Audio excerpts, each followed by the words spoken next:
Greetings everyone, WolfinZ here, and as you probably know, I'm a pretty big Crazy Taxi fan. When I was younger, me and my cousins would play the original game religiously. Now the game never had a multiplayer mode, so taking turns in arcade or 5-minute time limits usually worked out, but we all longed for a Crazy Taxi game that had split screen. And eventually, a game of split screen that copied the Crazy Taxi gameplay came along. And in fact, it might have copied Crazy Taxi a little too well, which led to a lawsuit and a settlement.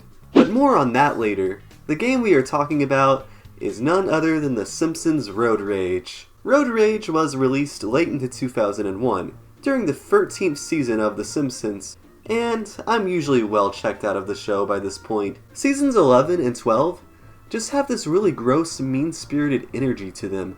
I don't know if anyone else feels that way. But seasons 2 through 8 of The Simpsons are absolutely peak. Everything else is just take it or leave it. Now, Road Rage is the first 6th-gen game based off The Simpsons, and it was released for the PlayStation 2, Xbox, and GameCube.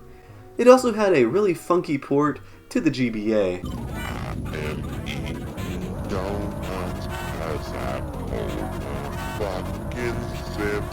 Road Rage received middling reviews, but it would go on to sell incredibly well.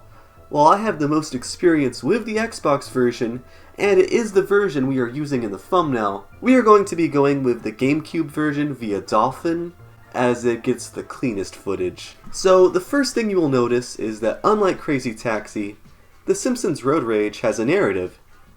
A very loose one, but an attempt was made.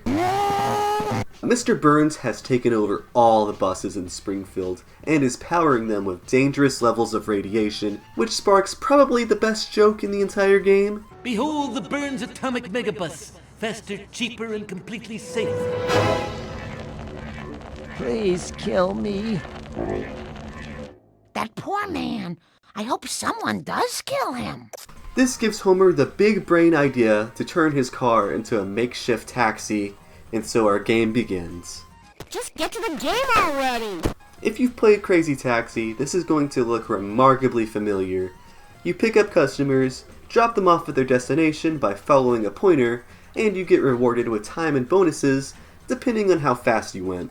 Gone is the glorious licensed punk music of Crazy Taxi, but instead, as you pick up more iconic citizens from Springfield, they have a pool of pre-recorded voice lines that are selected at random. Duff Brewery? Paint thinner should hold them until I get back with some fresh kegs. That's okay by me. Sometimes you get something incredibly funny. Art, is that you? I can't see all that well. Don't worry, Grandpa. I'll be your eyes today. And most of the times you get something random that has no punchline at all. Time to spend my mom's alimony! Slow and steady wins the race. Really, how would a character like Ned Flanders interact with Milhouse? And some of Krusty's dialogue choices are unfortunate. Hey man, take me to the school. I need some lunch money. I once nailed a groupie there. So after each session, you are greeted with a cutscene of Mr. Burns insulting you. These are really fun, and they do a great job at keeping the Mr. Burns vs. Springfield narrative. Come on, while we're young. In fact, sometimes Mr. Burns and Smithers will appear in the game and try to slow you down with one of his radioactive buses or Mr. Burns' car. It's an aspect of the gameplay that can be a little annoying at times, but it's still kinda cool. Now, one aspect of this game that really impresses me is the sheer amount of drivers you have to choose from. From the start, you have the Simpsons family, such as Homer, Marge, Bart, and Grandpa. As you meet more milestones, you are rewarded by being able to choose between unlocking a new character or unlocking a new location. You also have multiple maps to drive on, with tons of iconic locales from the show, but each map gets slightly worse than the last. This game certainly has Crazy Taxi beat on quantity, but not on quality. Now, I can't be the only person who thinks the dam and power plant levels are needlessly frustrating to play.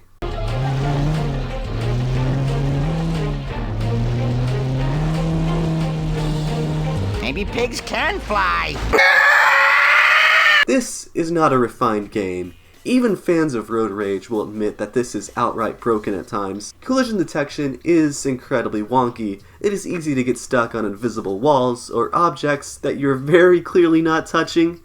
The developers must have known this, because they included a respawn button that resets your car if you get stuck. It can be downright infuriating when you run out of time because you got stuck on an object. Blast! We'll meet again, my friend. Oh, we'll meet again. Marge has to go now. Oh, I thought I was winning. Not favorable. The navigational finger can also be off at times, and let's face it, even for 2001, this is a pretty damn ugly game. I go home? A leprechaun tells me to burn things. So, there's a reason why The Simpsons Hit and Run is more fondly remembered. Why, you little... What's the big idea? To be fair, Road Rage had a pretty fun multiplayer mode, at least if I'm remembering correctly. As I said, I was recording via Dolphin, and sadly I didn't have anyone to play with me.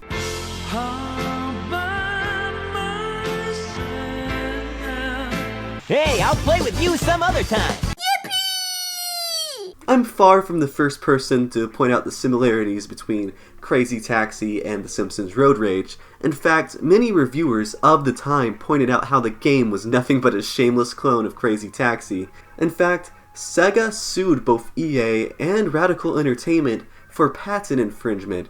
The case was settled in private mediation for an undisclosed amount, so we will never know the true financial cost this had on EA, or if the game even saw a profit with this lawsuit in consideration. And as we all know, Sega would go on to make many more Crazy Taxi games after this. Who am I kidding? All we've gotten are shitty mobile games and botched ports of the original. And now, a live service game? Sega, why? So, what do I think of The Simpsons Road Rage? It's probably the 4th best Simpsons game. It's fine. I was a little hard on it, but to be fair, it is a very flawed game. If you are a big Crazy Taxi fan and a classic Simpsons fan, I think you can get some enjoyment out of this title, just as long as you're willing to look past its issues.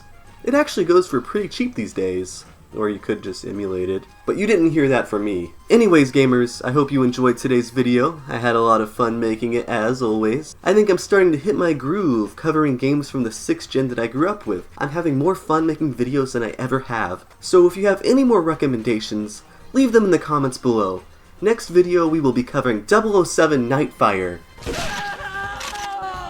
Don't forget to like and subscribe, join the Discord server, or follow WolfinZ on Blue Sky for updates. In the meantime, gamers, rock on and wolf out.